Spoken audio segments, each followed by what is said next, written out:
350.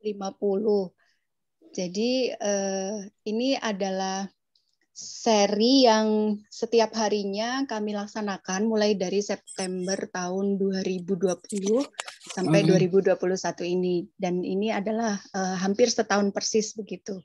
Nah, malam ini nanti kita akan dibersamai oleh Mbak Kiki, gitu, panggilan kesayangannya Mbak Kiki.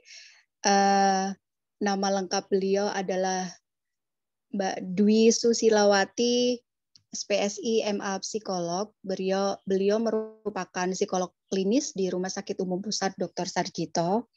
Dan malam ini tema yang diangkat adalah apakah saya masih stres, burnout, atau sudah masuk depresi.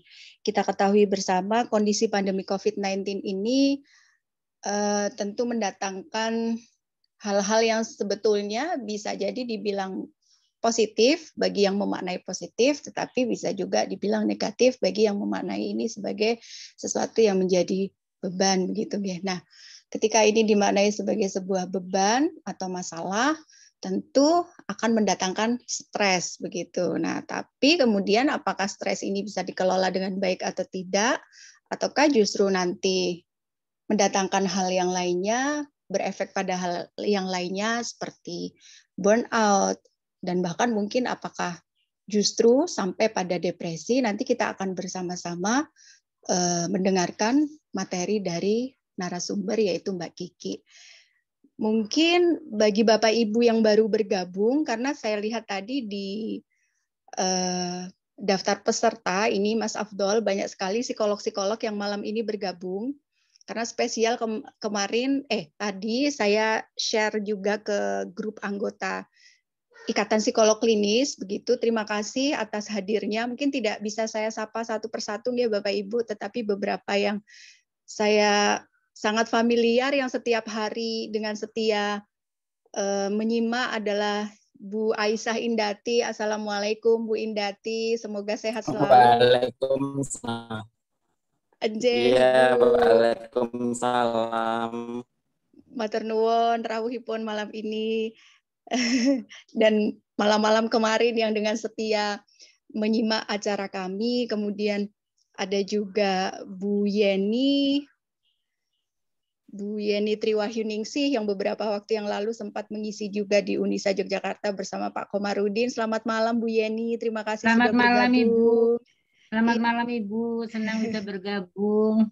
Terima kasih Bu. Kemudian ada Mbak Dewi Handayani, ada Mbak Emerawati Nila Suparjo, dan lain sebagainya yang mohon maaf tidak saya sapa satu persatu. Ini juga ada teman dari pengurus IPK lama, ada Mbak Asmar. Assalamualaikum Mbak Asmar.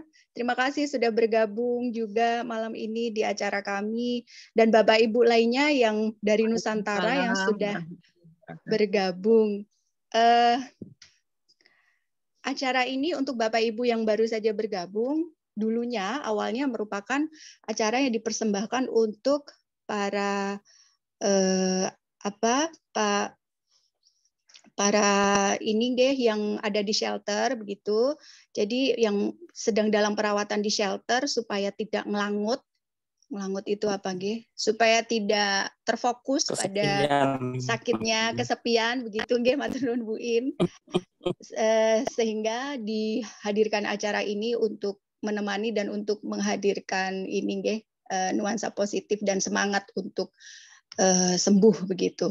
Nah, kemudian ternyata berjalan waktu yang tertarik banyak dan tidak hanya para pasien saja yang ada di shelter, sehingga kemudian kami buka untuk umum.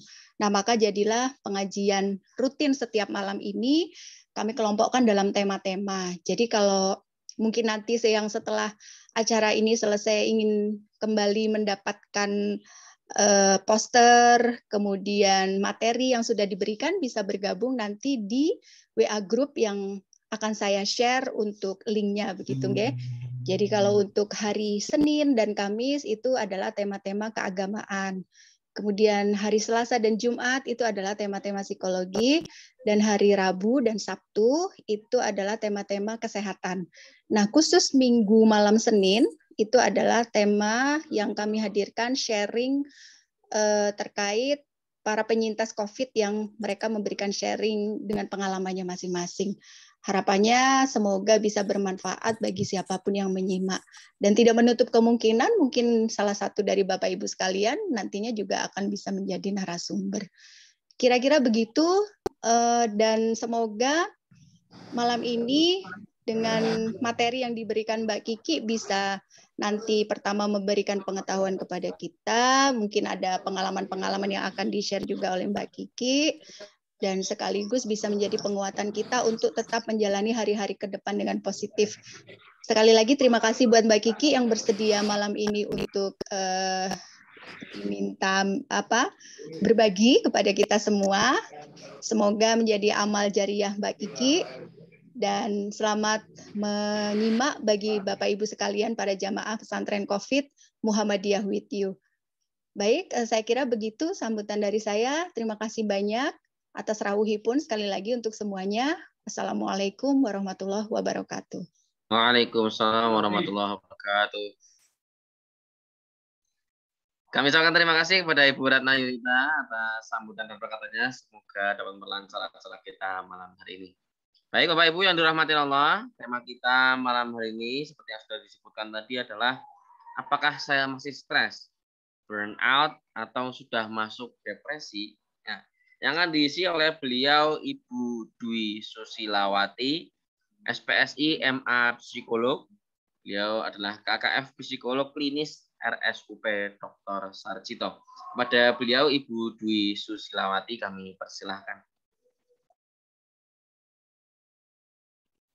Baik, terima kasih Mas Abdul. Assalamualaikum warahmatullahi wabarakatuh. Waalaikumsalam warahmatullahi wabarakatuh. Senang sekali kita berjumpa lagi di sini. Yang sebelumnya saya sering mendengar, jadi peserta, jadi audiens. Kali ini terima kasih kesempatannya Mbak Nita untuk berbagi. Ya, nanti mungkin bisa sharing juga ya dari pengalaman teman-teman atau audiens yang lain. Boleh saya dibantu share screen-nya, Mas Abdul? Iya, siap. Baik, judulnya tadi sudah disampaikan ya tentang 3 istilah, stres, burnout, sama depresi. Sebenarnya apakah 3 istilah itu berdiri sendiri-sendiri? Bisa iya, bisa enggak ya Bapak Ibu ya.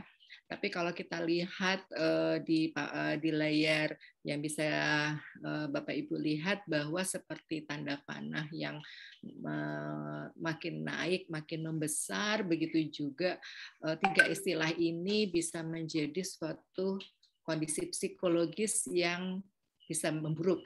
Nah, tentu kondisi stres kalau kita lihat dari besaran tanda panah adalah masih dalam suatu kondisi yang relatif stabil, tetapi apakah sudah termasuk sesuatu yang mengganggu, bernilai buruk, nanti kita paparkan.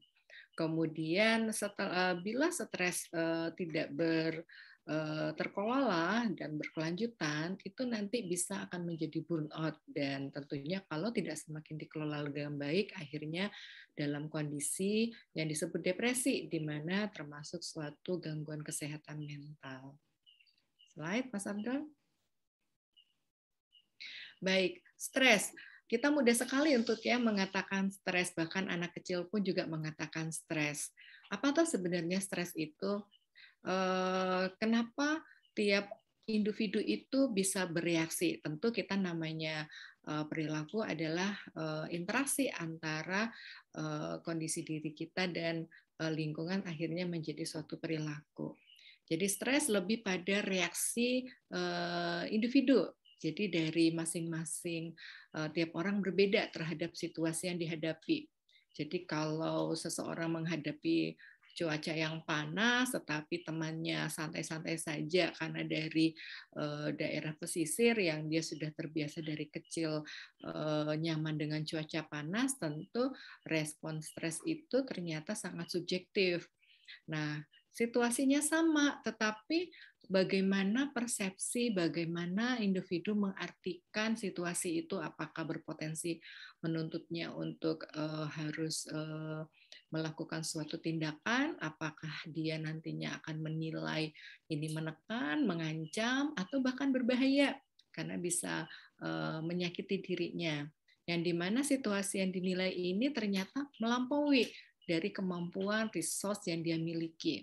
Akhirnya muncullah suatu perubahan pemikiran, persepsi, di mana persepsi tiap individu beda-beda. Ada yang semua informasi diartikan menyeluruh, tetapi ada yang dihilangkan. Pada orang yang lain ada yang malah digeneralisasi. Nah, tentu akhirnya memang 3 dimensi stres ini, satu ada tuntutan dari lingkungan, individu diminta untuk merespon apakah dia perlu merubah, perlukah dia menyesuaikan atau dia beradaptasi agar lebih adaptif. Dan tentu reaksi tiap orang berbeda-beda, bahkan anak kembar pun berbeda-beda karena dua kepala berpikir yang berbeda. Slide Mas Abdul.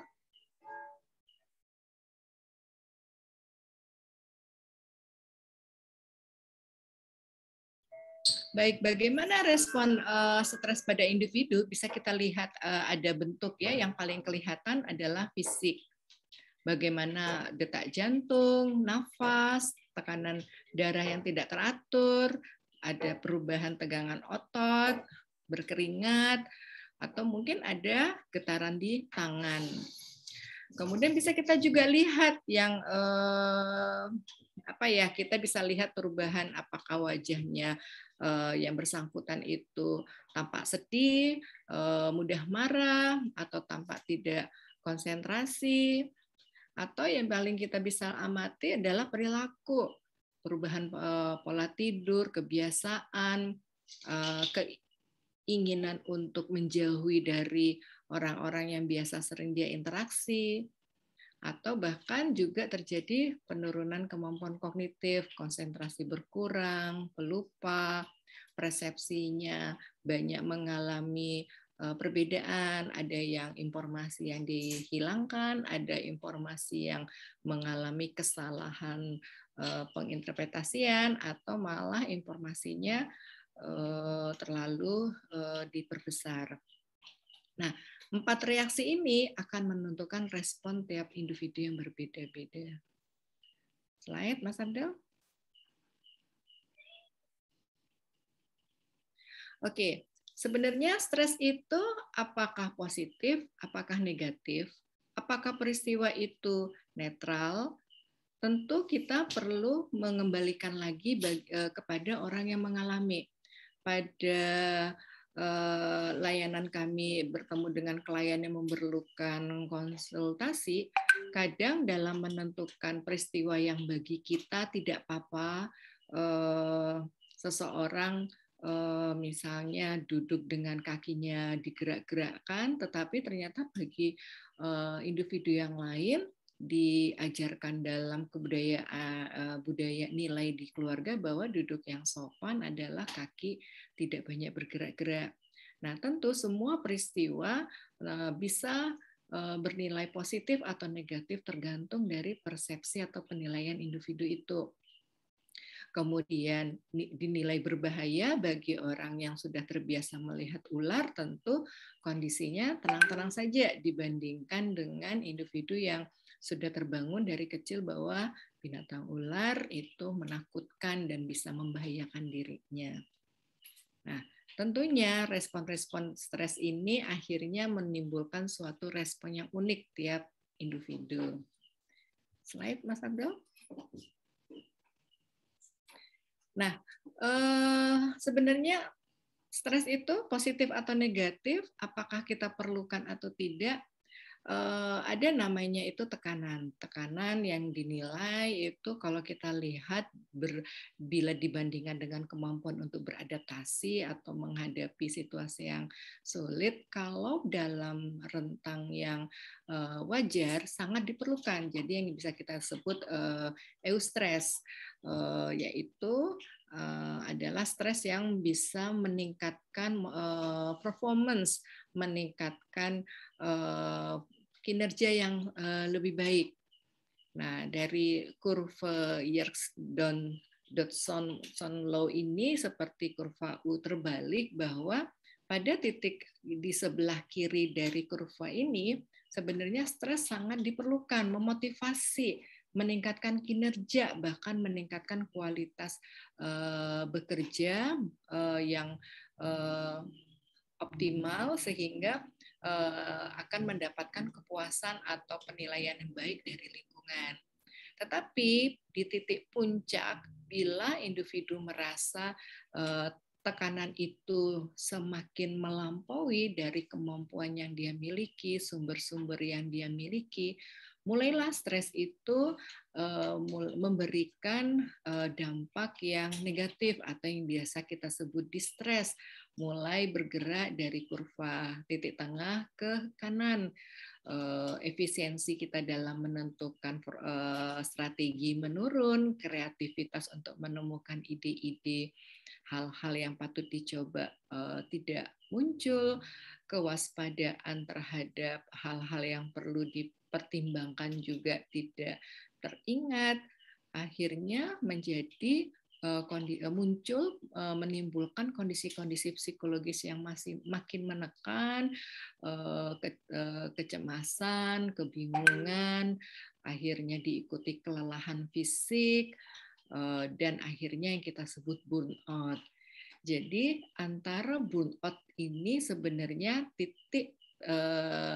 titik stres yang sangat parah atau stres yang kronis.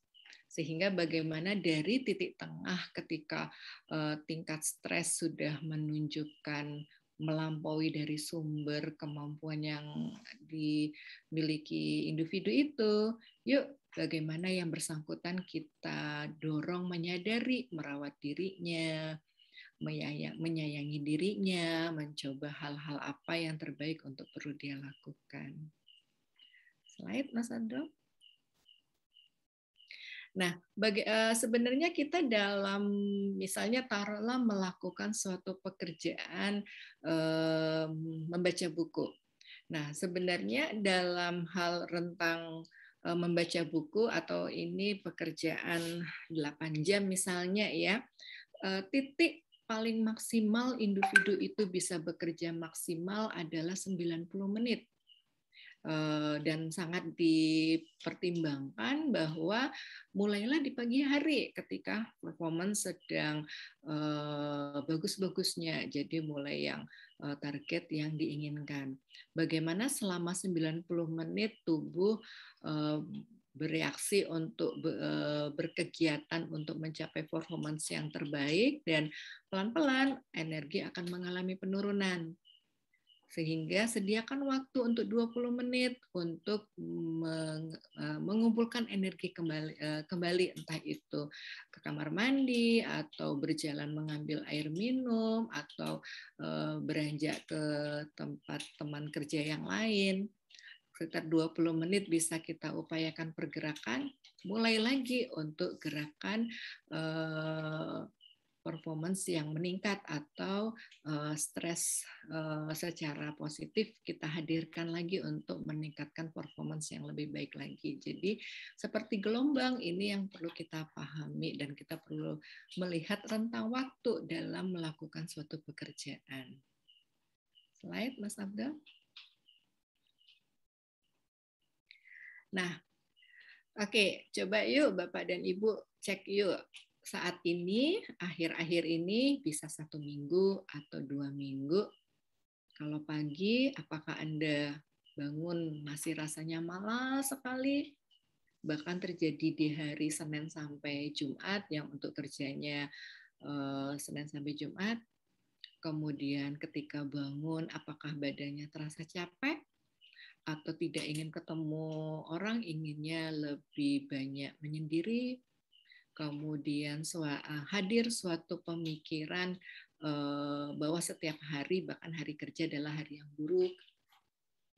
Kemudian dalam melakukan pekerjaan atau tugas-tugas rutin, merasa bahwa ini hanya mengeluarkan energi, membuang energi, tidak bernilai apa-apa, nilainya hanya sia-sia. kemudian ada perasaan yang membosankan, tidak termotivasi untuk mencapai performance yang maksimal. Nah, hal-hal yang ini patut untuk kita mulai sadari. Tampaknya stres yang merupakan reaksi yang wajar sudah mulai bergeser ke kurva yang sebelah sisi kanan, yaitu stres yang mulai bernilai negatif. Slide berikutnya, Mas Abdul. Nah, beberapa kondisi di atas, slide sebelumnya, inilah yang kita sebut suatu burnout atau kelelahan. Kelelahan yang parah, di mana kalau stres ada lelahnya, tetapi burnout ini lelahnya semakin lebih tinggi daripada tingkat stres. Nah, burnout pada awalnya istilahnya diperkenalkan oleh seorang psikolog Robert Freudenberger, yaitu orang yang berkewargaan Amerika dan Jerman. Tahun 74 dia melakukan penelitian pada profesi yang memberikan layanan medis, yaitu dokter dan perawat. Pada dua profesi itu ternyata dikenal suatu burnout yang dimana mereka bekerja terlalu dimaksimalkan, kemudian dari sisi institusi memberikan beban pekerjaan yang berat, jam kerja yang panjang, tidak adanya istirahat, dan beberapa institusi ternyata juga kurang menghargai, memberikan apresiasi yang kepada yang bersangkutan, sehingga yang bersangkutan harus memaksakan diri untuk bekerja. Nah, ini kondisi-kondisi ini sebenarnya merupakan lanjutan rangkaian dari tingkat stres yang sudah dinilai negatif, yang tadi kalau kita pahami di kurva di sisi sebelah kanan tidak dikelola sesegera mungkin, akhirnya kelola stresnya belum menunjukkan ada pengaruh yang diharapkan. Stres yang dialami berlanjut, berkepanjangan, kemudian yang bersangkutan tidak menemukan solusi-solusi yang bisa menenangkan atau meredakan pengaruh pikiran, perasaan, dan perilaku, akhirnya hadirlah suatu kondisi burnout atau kalau kita istilahkan kelelahan mental.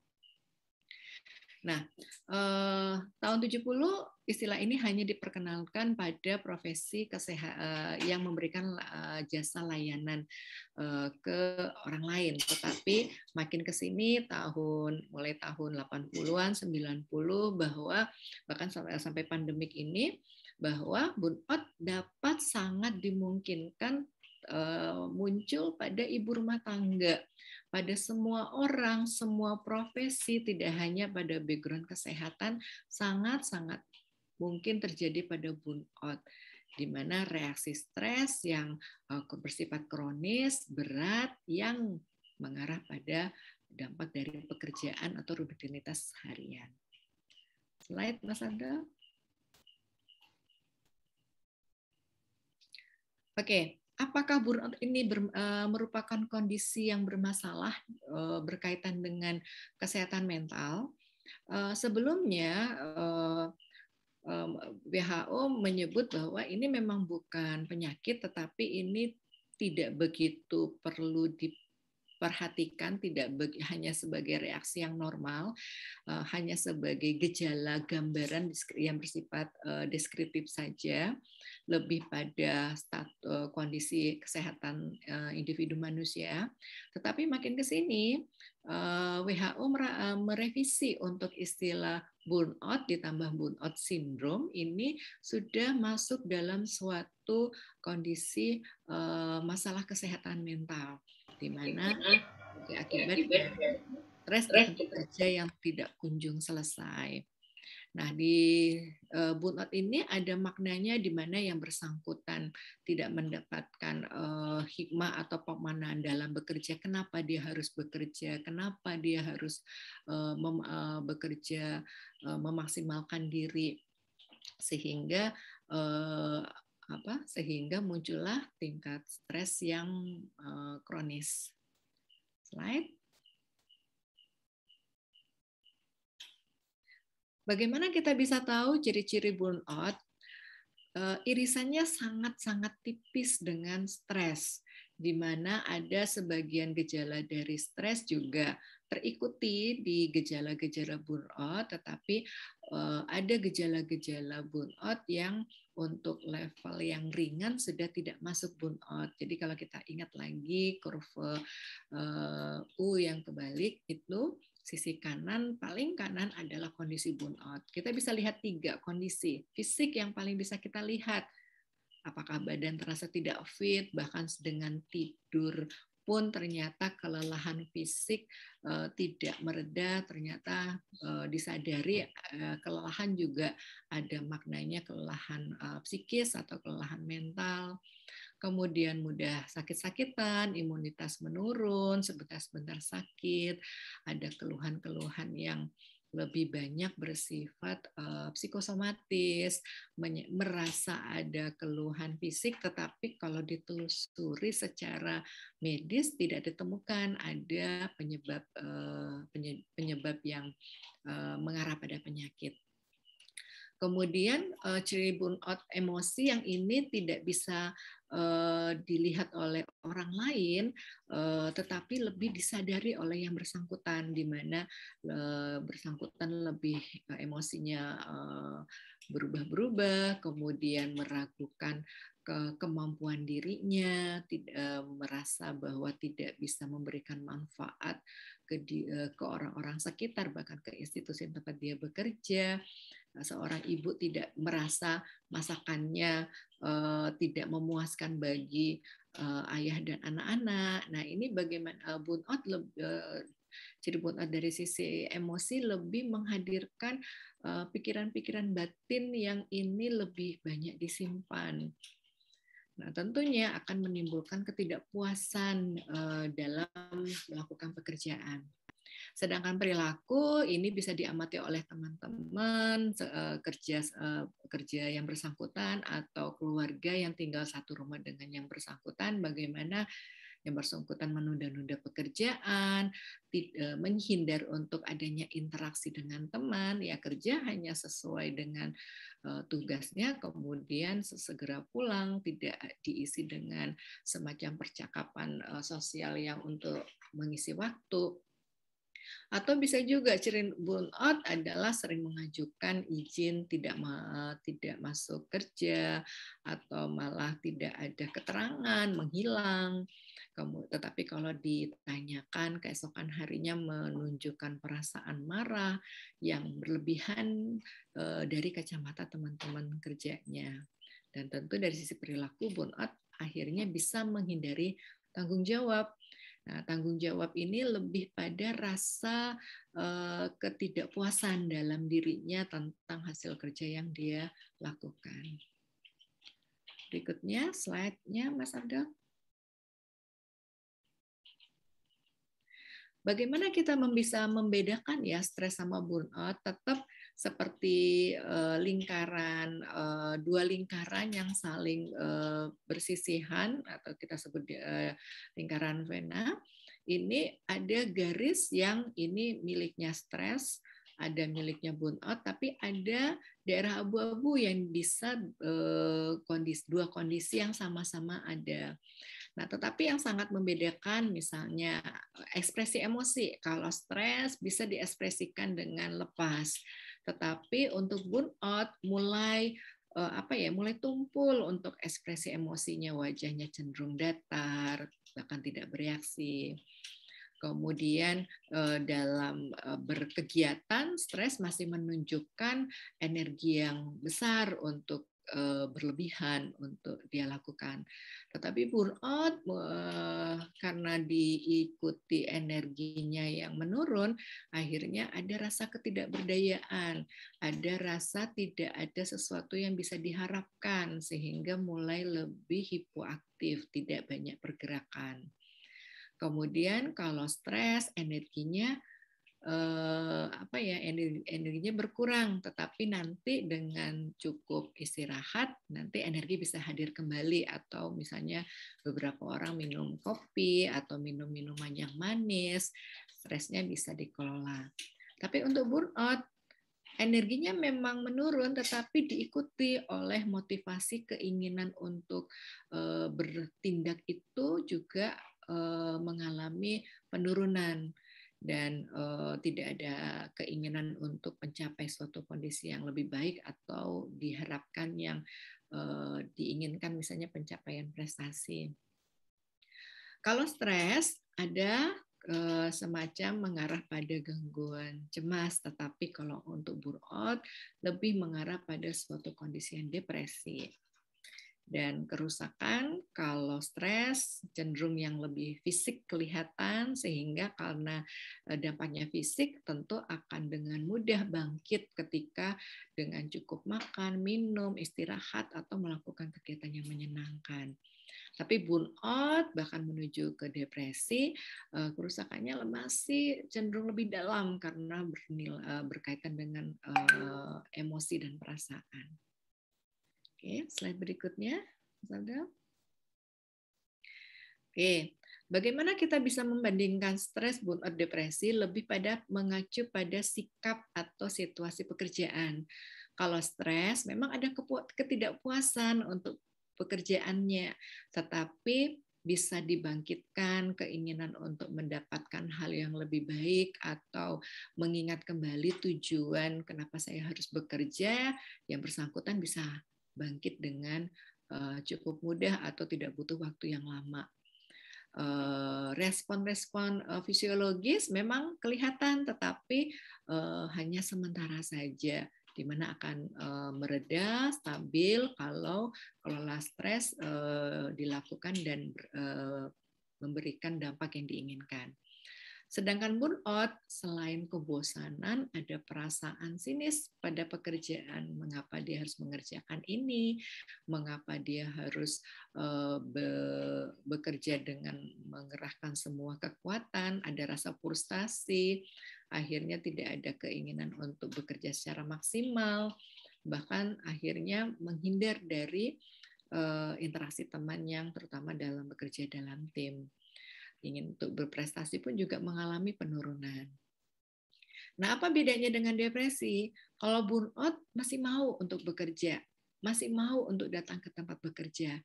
Sedangkan kondisi depresi benar-benar ada keinginan yang kuat untuk meninggalkan, tidak mau datang ke tempat pekerjaannya.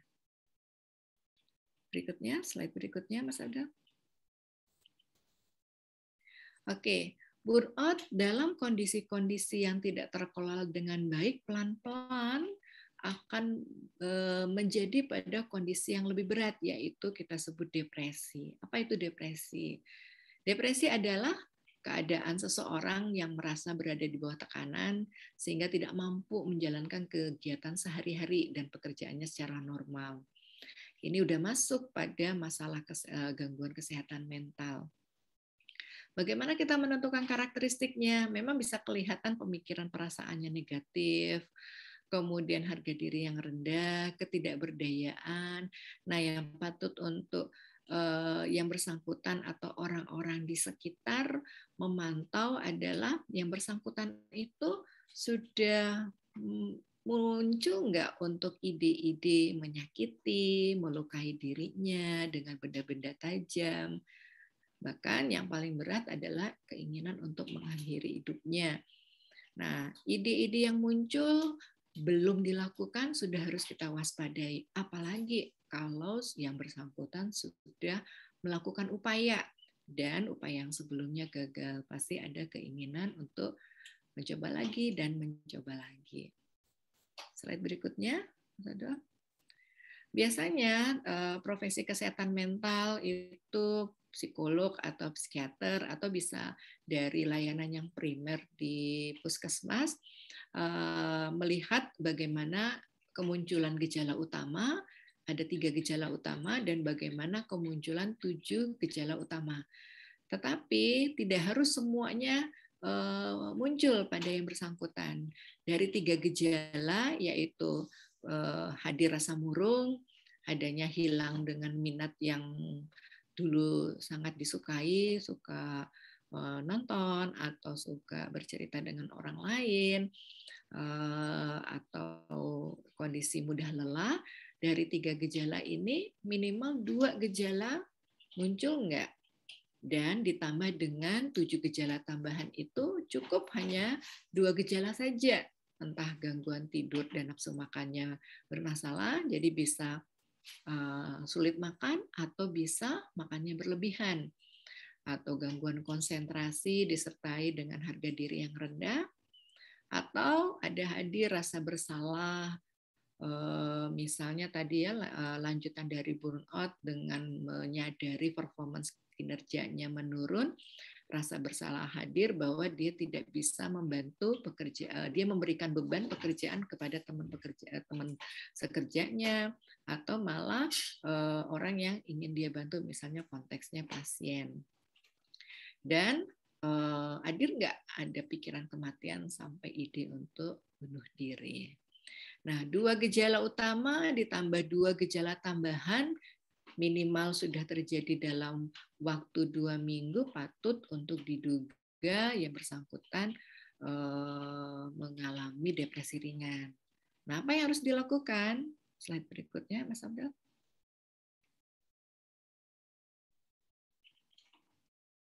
Untuk treatment, ada pilihan, yaitu untuk yang bersangkutan kalau masih muda untuk mengelola diri, lini pertama, tahap pertama kita lakukan psikoterapi.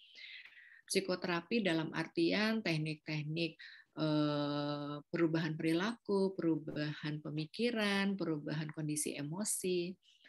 Dalam waktu yang bisa dipertimbangkan oleh profesi tersebut, entah psikolog atau konselor atau dokter spesialis kejiwaan, kalau belum menunjukkan ada peningkatan, patut untuk segera dirujuk ke dokter umum untuk level misalnya puskesmas, atau bisa langsung ke psikiater, yaitu untuk yang bersangkutan menjalani farmakoterapi.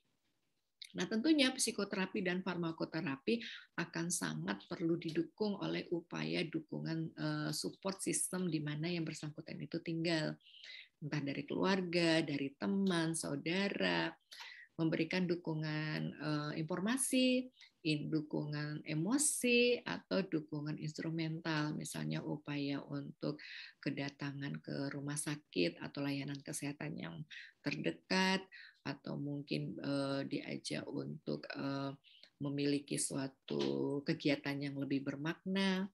Nah, ini sangat diharapkan 3 bentuk intervensi untuk individu dengan kondisi depresi. Nah, tentunya kondisi ini sangat berat sehingga sangat disarankan untuk ditangani oleh profesional kesehatan mental. Slide berikutnya, Mas Aldo.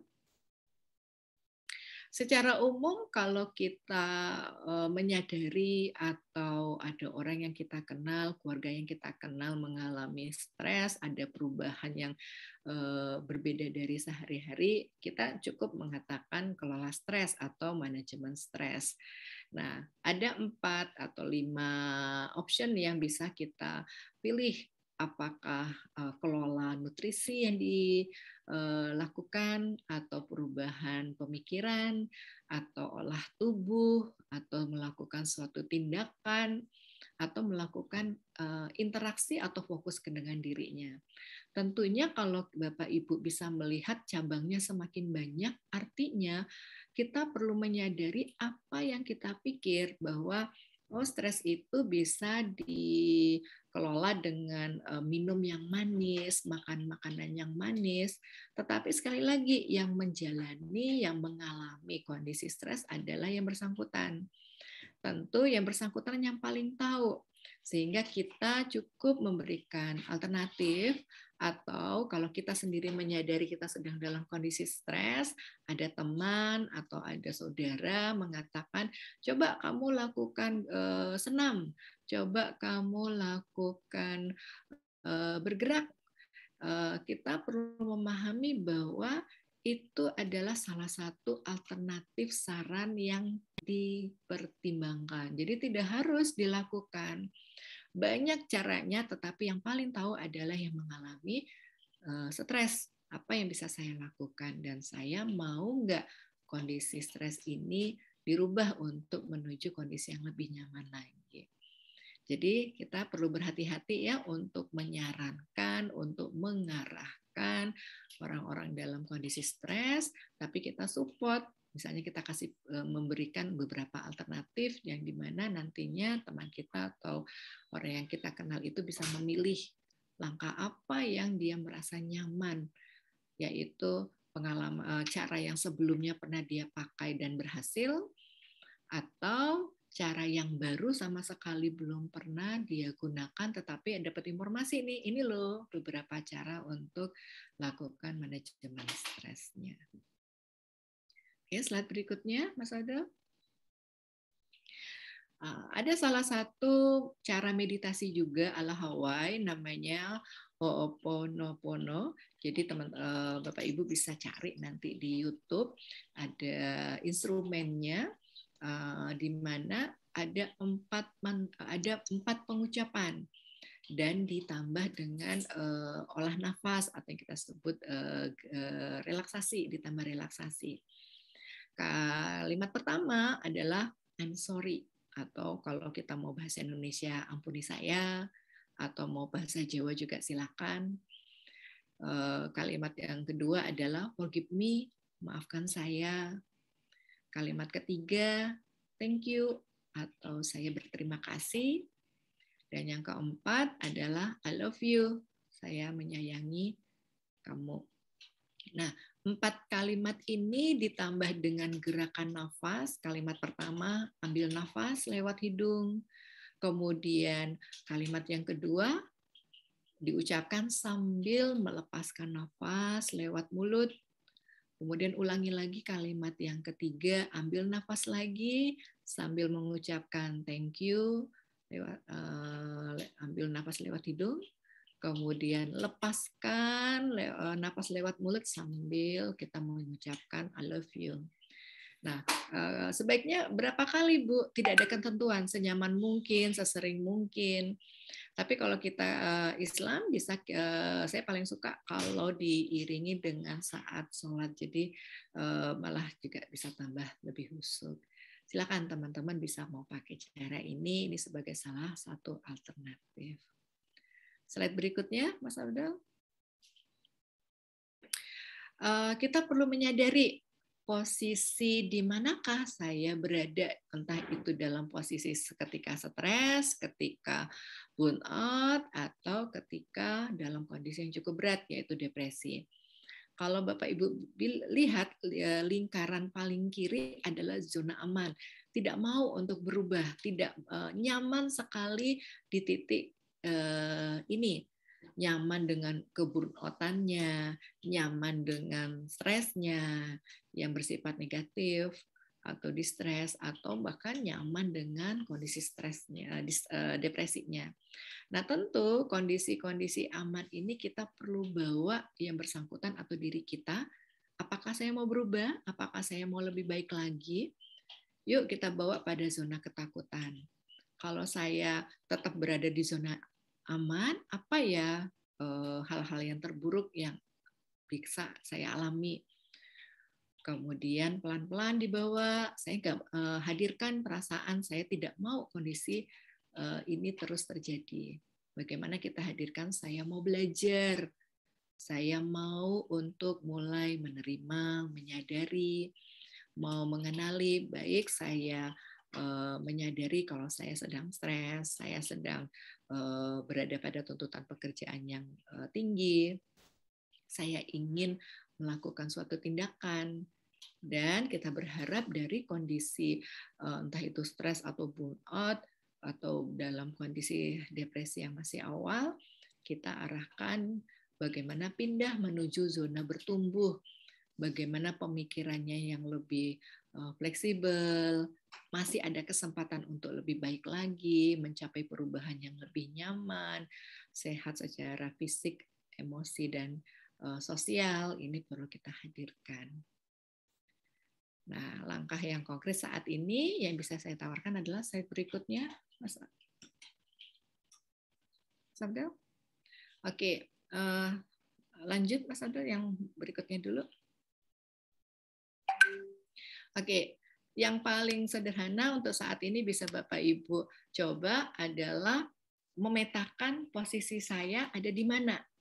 Cobalah dibikin 4 kotak, kemudian ditulis tidak diinginkan dan yang diinginkan, sebelah kiri diinginkan dan tidak diinginkan, kemudian dipetakan apa saja ya yang saya miliki, yang saya tidak inginkan. Misalnya contohnya berat badan. Yang dimiliki dan diinginkan, misalnya memiliki pekerjaan sesuai harapan, memiliki pasangan. Nah, coba dipetakan, kemudian dari isian ini kita hadirkan 3 pertanyaan. Yang pertama, apakah saya sudah mensyukuri kehidupan saat ini? Kalau mensyukuri berarti yang kita miliki dan kita inginkan. Kemudian pertanyaan yang kedua, apakah saya ingin mengubah dari kehidupan saat ini?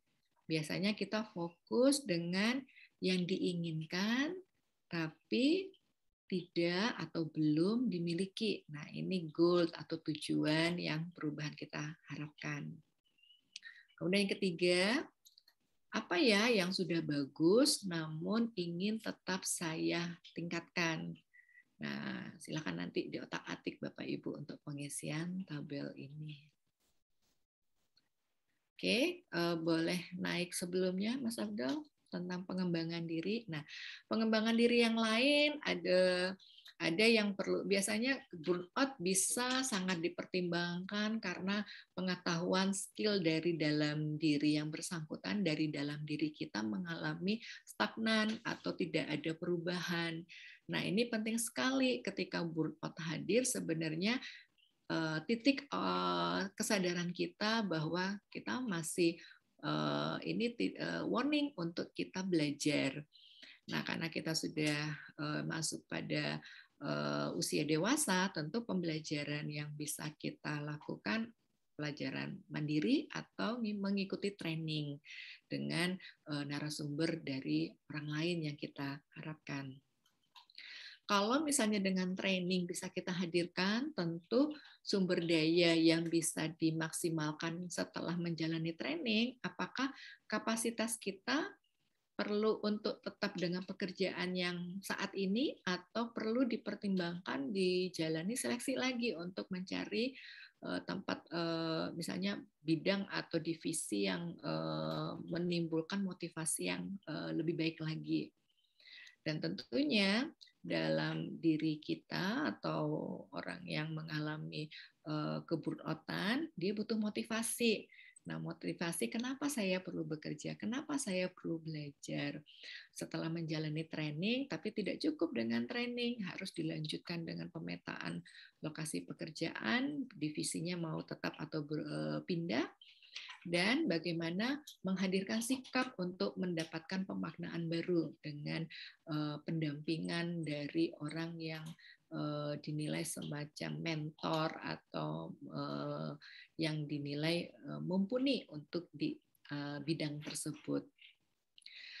Selain itu, pengembangan diri juga kita perlu berkoordinasi dengan institusi. Dalam hal ini adalah faktor eksternal.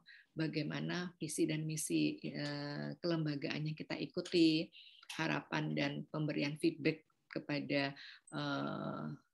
karyawannya, kemudian secara eksternal apakah perusahaan sudah menyediakan tools atau perlengkapan yang cukup dalam yang individu bisa bekerja.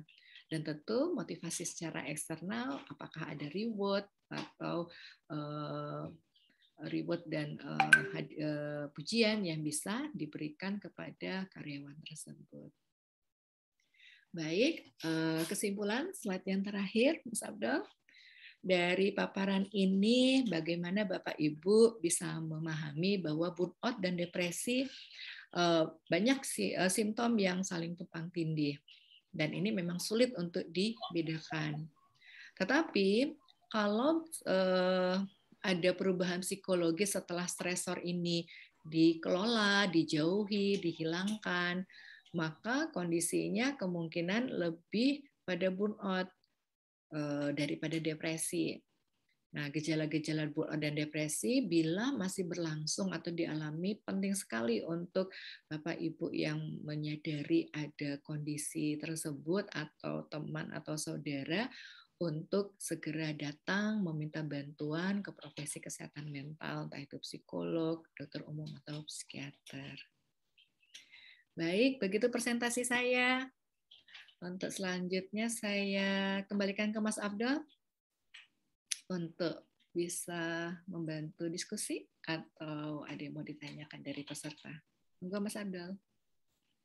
Baik, kami ucapkan terima kasih kepada Ibu Dwi Susilawati atas pemaparan materinya. Sangat menarik Bapak Ibu sekalian, bahwa tentunya depresi ini bisa berbeda juga dengan burnout dan sikap kita terhadap diri kita.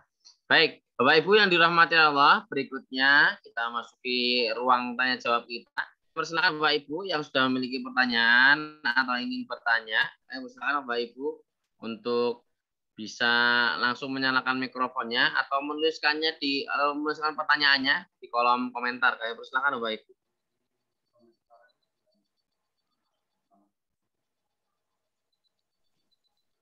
Baik, Bapak Ibu yang menanyakan, Bapak atau Ibnu, Pak Dokter Ibnu sudah bertanya. Nggih, matur nuwun. Assalamualaikum warahmatullahi wabarakatuh. Waalaikumsalam warahmatullahi wabarakatuh. Ya, terima kasih kesempatannya. Alhamdulillah.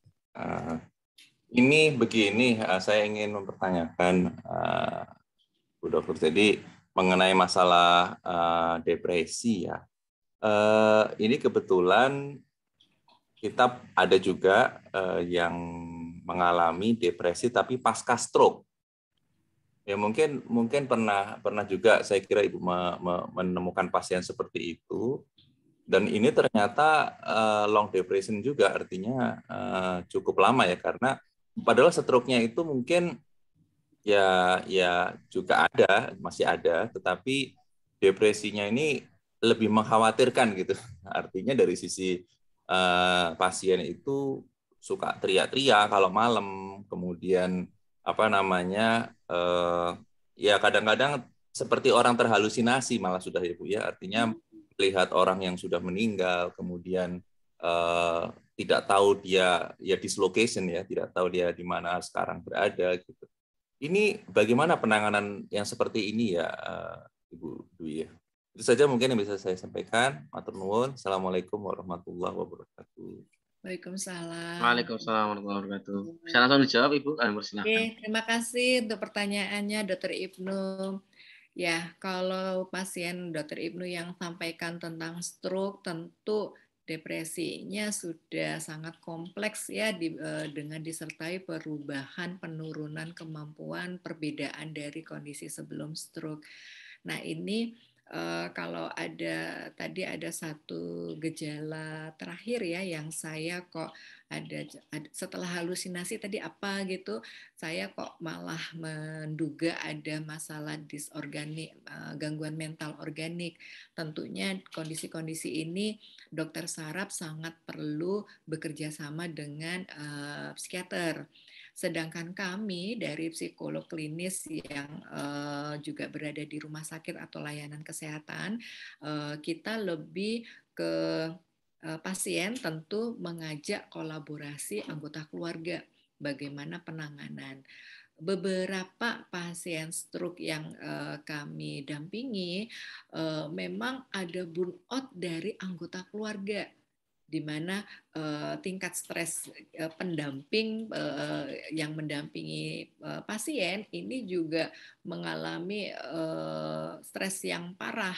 Tentunya ketika pasien yang mengalami kondisi depresi ini, bila pendampingnya, caregiver-nya ini juga kondisi masalah psikologisnya tidak tertangani, tentu akhirnya pasien tidak tertangani secara maksimal, dia merasa tidak dipahami, tetapi juga pengasuh sendiri juga ada batas kapasitas kemampuan untuk secara sehat mental, sehat fisik, bahwa orang sehat mendampingi anggota keluarganya di rumah sakit pun juga lama-lama akan ada perubahan fisik atau keluhan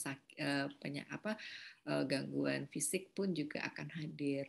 Jadi tentu pasien dengan stroke sangat-sangat kompleks, tetapi karena berkaitan dengan masalah neurologis, kita dari psikolog tentu lebih ke suportif. Yang utama lebih banyak penanganan obat. Begitu untuk respon saya, Dr. Ibnu. Matur nuwun sangat, Bu Dwi. Baik, terima kasih. Berikutnya, Ibu Dwi, ada pertanyaan dari Ibu Husnul Hidayah. Izin bertanya, Ibu, bagaimana mengatasi stres pada orang tua yang sudah sepuh? Baik, lansia, pendampingan untuk lansia yang udah sepuh tentu caranya spesial ya. Kebetulan saya juga mendapat pengalaman 2012 sampai 2016 mendampingi almarhum ibu mertua. Tentu untuk pengelolaan psikologis yang paling mantap bagi yang bersangkutan adalah anaknya langsung. Dan tentu yang paling tahu adalah anaknya. Tetapi harus siap untuk orang-orang di sekitar sesuai permintaan yang bersangkutan, minta disuapin oleh bukan anaknya atau ngambek dengan anaknya, diikuti. Ya seperti kurva seperti gunung, kadang pola pikir lansia ini juga mulai seperti anak-anak. Jadi tidak bisa main paksa, diberi pilihan, tapi juga kadang-kadang juga ambigu, tidak jelas sebenarnya yang mau dimaui. Jadi ya sebenarnya penanganannya sama dengan individu yang lain, mulai dari anak-anak sampai dewasa. Tetapi strateginya mungkin agak mirip dengan anak. Jadi misalnya tidak langsung disuruh, tetapi diberi dua pilihan. Ya, Uti mau mandi sekarang atau nanti? Uti maunya makan piringnya pakai yang mana. Jadi bagaimana Uti tetap merasa punya kendali untuk menentukan hal-hal yang dia bisa menunjukkan dia berdaya. Bahkan dari pengalaman pribadi saya, almarhum ibu mertua sering mengatakan, aku tidak bisa apa-apa loh, aku hanya di tempat tidur loh. Tapi kita ingatkan lah, yang kan masih bisa ngomong. Ayo bisa main toh sama cucu. Jadi kita cari hal-hal apa, kemampuan apa yang masih bisa kita angkat bahwa yang bersangkutan, yang Uti atau yang Kakung itu masih mampu. Sehingga dengan perasaan mampu ini yang tentu perlu banyak menjadi lebih bermakna perannya. Jadi bukan malah kita matikan keberdayaan yang bersangkutan. Udah pokoknya duduk diem, tidur diem, nggak usah ngapa-ngapain. Tentu hal-hal ini sangat tidak memberdayakan yang bersangkutan. Semakin berdaya, maka tingkat stres akan semakin terkelola. Begitu Mas Abdel untuk jawaban yang kedua. Baik, terima kasih Bu. Baik. Berikutnya, ini ada pertanyaan dari Bapak Aditya. Bagaimana cara mengatasi atau mengontrol stres yang sudah menguasai pikiran? Baik, ketika sudah menyadari stres itu menguasai pikiran, kami lebih menganjurkan bukan dikontrol ya, yuk dikelola. Tetapi tentu tubuh akan cepat sekali bereaksi daripada tindakan.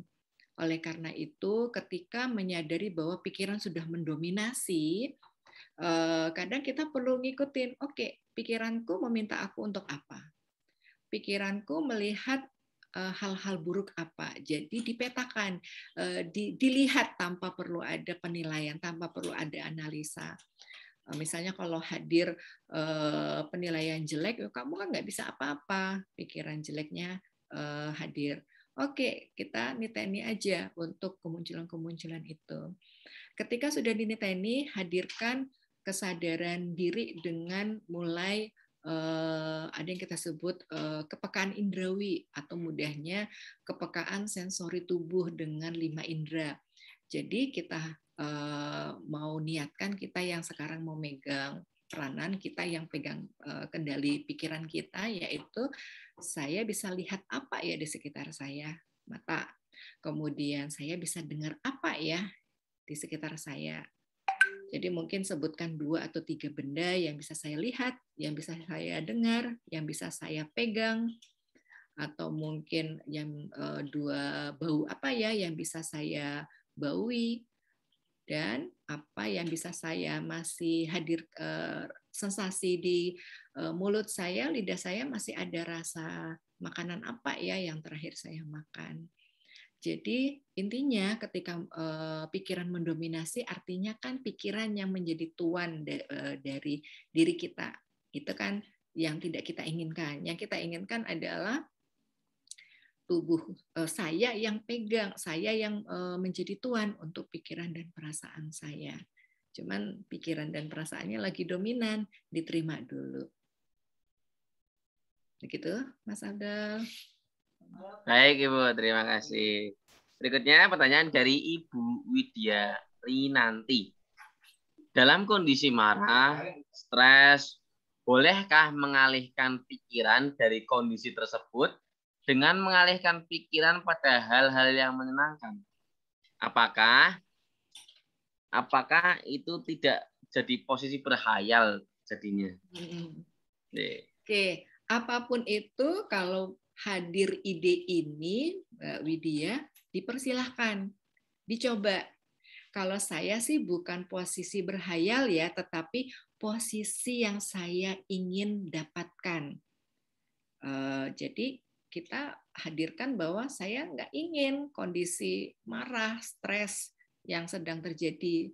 Saya mau rubah kondisi yang saya inginkan.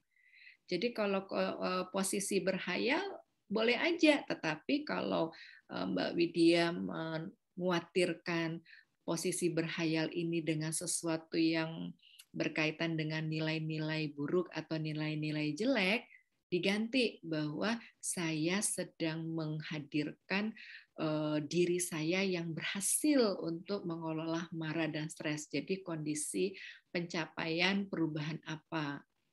Jadi boleh aja ya. Kalau mau menyadari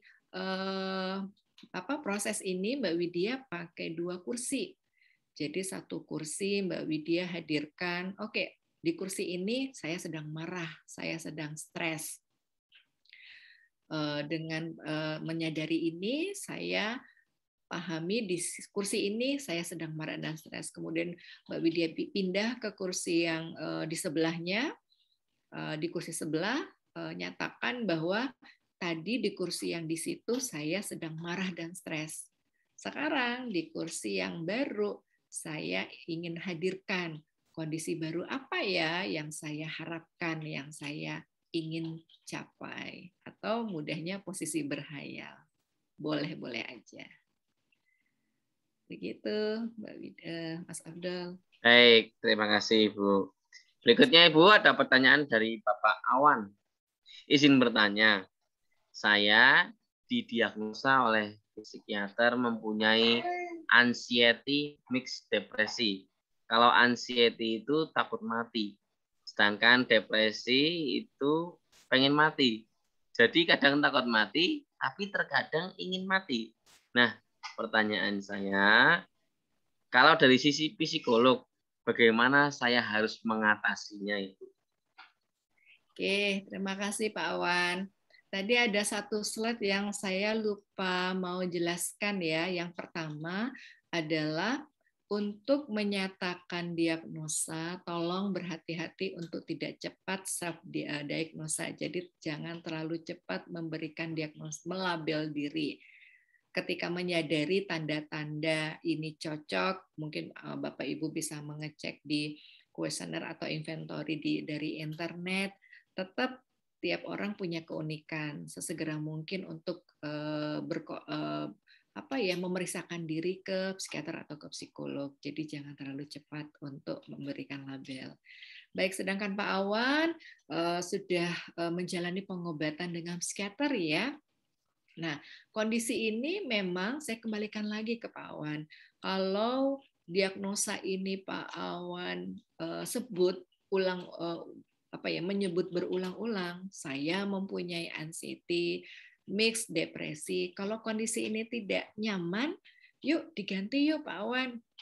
Bahwa kondisi ini hanya sementara. Saya ingin mendapatkan, saya ingin punya kondisi apa yang diinginkan. Satu. Atau kondisi yang lain adalah ada 3 konsep waktu Pak Awan. Jadi nanti Pak Awan coba ambil kertas, dibikin 3 kolom. 3 kolom itu yang di sebelah kiri beri tulisan yang paling atas adalah kemarin atau masa lalu. Yang paling kanan kotak Pak Awan tulis besok atau masa depan. Yang di tengah Pak Awan tulis hari ini, sekarang, di sini.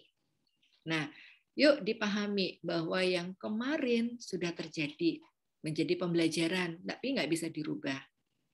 Yang besok, yang akan datang, belum terjadi. Ditentukan bagaimana keputusan-keputusan yang Pak Awan ambil saat ini di titik tengah, di kotak tengah. Nah, kalau tadi Pak Awan menyatakan bahwa saya kadang hadir perasaan takut mati, tapi juga pengen mati. Jadi kan ini memang mekanisme kondisi cemas, sesuatu yang dikhawatirkan terjadi tapi belum. Jadi masa depan itu Pak Awan. Sedangkan depresi, takut mati, itu sesuatu yang berkaitan dengan yang kemarin. Nah, apa ya yang perlu saya atasi? Fokus di titik tengah. Sadari tadi satu ya, banyak hadirkan sensasi indera. Atau yang kedua, Pak Awan bisa fokus dengan satu kegiatan. Oke, saat ini saya sedang duduk. Ketika hadir pikiran ingin mati atau takut mati, sesuatu yang besok atau sesuatu yang kemarin, Pak Awan sadari bahwa, sebentar, saya lihat apa ya? Oke, saya lihat kursi, saya lihat jam. Jadi Pak Awan hadirkan untuk kepekaan diri saat ini, sekarang, dan di sini. Itu tahap awal. Nanti sepertinya saran saya mohon untuk saat kontrol dengan psikiater bisa nyuwun tulung untuk adanya kolaborasi atau menginginkan adanya layanan yang lebih optimal ditambah dengan terapi psikologi bila dimungkinkan. Begitu Pak Afdal, Pak Awan, semoga membantu jawaban ini. Baik, terima kasih Ibu. Baik, Bapak Ibu yang dirahmati Allah. Ini pertanyaan di tempat saya tidak ada. Baik, Bapak Ibu yang masih ada pertanyaan lagi, apakah masih ada yang ingin bertanya? Barangkali ada satu pertanyaan terakhir sebelum kami tutup. Bapak Ibu, kami persilahkan jika masih ada pertanyaan. Kami persilahkan untuk langsung menyalakan mikrofonnya saja atau bisa menuliskan di kolom chat. Kami persilahkan Bapak Ibu. Satu pertanyaan terakhir jika masih ada. Tadi ada pertanyaan tentang materi, Mas Afdal. Oh iya, untuk materinya nanti Bapak Ibu yang bertanya, materinya bisa di-share di mana.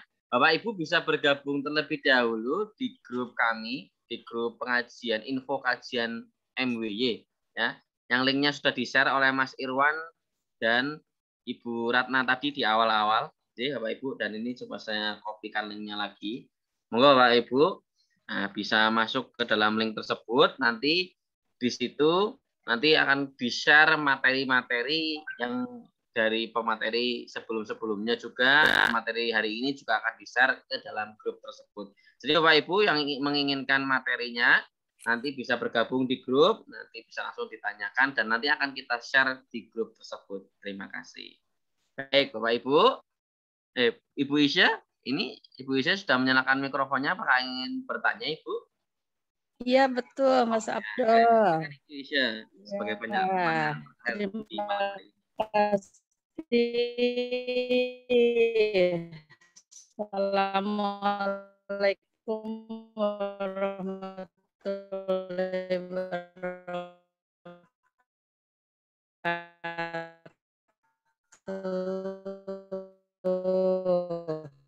Ibu Isya, nampaknya suaranya terputus-putus, Ibu. Mungkin bisa dituliskan saja, Ibu, di kolom chat kalau memungkinkan. Alhamdulillah, terima kasih, materinya bagus sekali. Ini dari tadi kan selalu mengatakan melayani orang tua. Nah, sekarang posisinya di orang tua.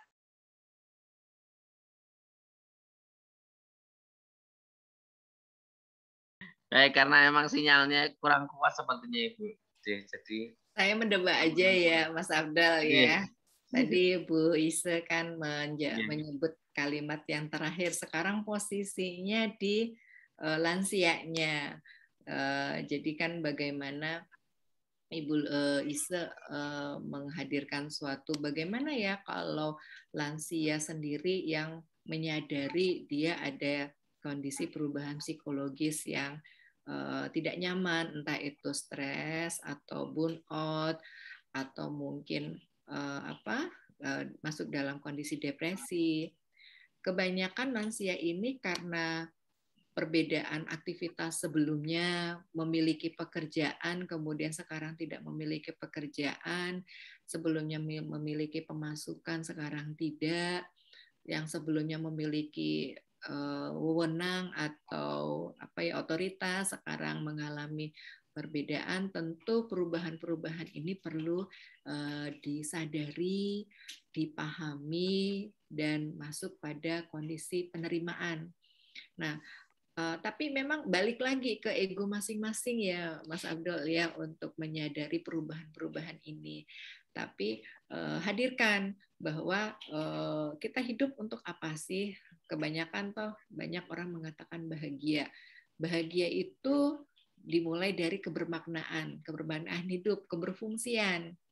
Jadi, yuk apa yang masih bisa Bu Ise atau teman yang dalam usia punah waktu sudah lanjut usia masih bisa berperan untuk membimbing anak-anak atau anak muda atau cucu, kemudian bisa juga menghadirkan memori yang menyenangkan, pencapaian yang dulu pernah Bu Ise dapat lakukan bisa di-sharing ke anak dan cucu sehingga mereka bisa mendapatkan manfaat pembelajaran yang pengalamannya Bu Ise. Yuk, hadirkan selalu apa ya yang bisa diberikan. Semakin banyak memberi, biasanya hadir perasaan lebih bisa berguna. Masih nebak mungkin ya. Oke, begitu. Baik, begitu Ibu Isya. Atau mau nulis? Ya, nampaknya masih sulit jaringan seperti. Ya, terima kasih Mas Abdul. Siap Ibu. Baik, berarti sudah terjawab Ibu. Terima kasih Bu Kiki. Oke, Bu Ise. Betul, di sini hujan besar. Oh, iya. Ya, terima kasih Mas. Siap Ibu. Ya, terima kasih. Baik Ibu Dwi, kami ucapkan terima kasih atas materinya malam hari ini dan juga tanya jawabnya dari berbagai macam pertanyaan yang juga tentunya menarik malam hari ini. Semoga ini bukan pertemuan terakhir, namun di kesempatan berikutnya bisa mengisi lagi Ibu. Kami ucapkan terima kasih sekali lagi. Terakhir Ibu, mohon izin untuk memberikan closing statement Ibu. Baik, apapun yang sedang terjadi pada kita, untuk mengetahui apakah ini sedang apa, ada apa, tentu harus kita jauhi dari penilaian diri, self-diagnosis terlalu cepat. Lebih baik yang bisa kita fokuskan adalah kendali diri kita. Apapun yang terjadi di lingkungan, sepenuhnya kita yang memegang kendali, kita mau memikirkan, mengartikan apa, kita ingin bereaksi emosi apa yang dihadirkan dan kita ingin melakukan apa, adalah itu sepenuhnya kendali diri kita. Fokuslah di sana. Gitu Mas Abdal. Baik, terima kasih Bu Dwi. Closing statement dari Bu Dwi tadi sebagai penutup kajian kita malam hari, Bapak Ibu sekalian. Semoga dari kajian kita malam hari ini kita mendapatkan pencerahan, ada ilmu-ilmu baru yang kita dapat, serta ada hikmah-hikmah yang bisa kita ambil. Baik, Bapak Ibu sekalian, kami ucapkan terima kasih telah mengikuti kajian kita malam hari ini dari awal hingga akhir. Marilah kita tutup kajian kita malam hari ini dengan mengucap hamdalah. Alhamdulillah. Terakhir, kami juga selalu berdoa kepada Bapak Ibu yang sekarang sedang sakit, yang sekarang sedang isoman. Semoga Bapak Ibu segera diberikan kesembuhan oleh Allah, segera diangkat penyakitnya. Bapak Ibu yang sekarang sudah sehat, sudah kuat, semoga kita semua selalu dalam perlindungan Allah. Amin, amin ya Rabbal alamin. Kurang lebihnya kami mohon maaf. Nun wal qalami wa ma yasturun. Fastabiqul khairat. Wassalamualaikum warahmatullahi wabarakatuh. Waalaikumsalam warahmatullahi wabarakatuh. Bagi